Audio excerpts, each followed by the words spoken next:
स्थित महोत्सव 2025 धामनगर ऐतिह्य स्वाभिमान संस्कृति चलनी को आधार करके सहित पॉलिसी मेला भी अनुष्ठित होउछि। पाखापाखि 100 रु ऊर्ध्व स्टॉल लगी जो मातृशक्ति भाव व्यवसाय को प्रदर्शित करें। तेणु ये एक विशेष अवसर आनी निश्चित भाव में समस्ते एठिके आसंतु धामनगर कला संस्कृति परंपरा को उपभोग करंतु एवं विकसित धामनगर संकल्प लेके जातु। आज दिन में एति काम एति वार्ता अर्चिता आमे आज एटी गोटे जनसमुद्र को देखीचु आशीर्वाद सुआ आज आमे पाइचु।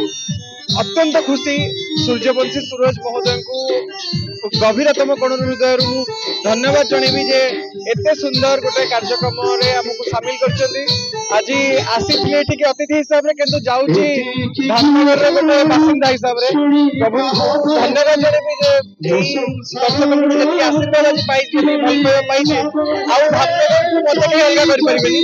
प्रत्येक वर्ष एंदे आसीबार स्वप्न रछि एवं आशा करबी जे धामनगर वासी सब बेले खुशी रहबे एवं खास करके धामनगर युवा शक्ति एमिति किछि काम करिवे जहा धामनगर ना को धामनगर परिचय को आउरी आगु नब एवं हमें समस्त गर्व करबा समान पाई। बहुत खुशी लागुची एते ग्रैंड वे रे ए महोत्सव को सेलिब्रेट करा होची। साथ पॉलिसी मेला भी रही छोट बड़ व्यवसायी मान बहुत सहायक हम आज प्रथम दिन आज आम आसी पार्लु से बेसी भल लगे धामनगर वासी को बहुत धन्यवाद देवी सब भल पाइबा आशीर्वाद आम संगे रही।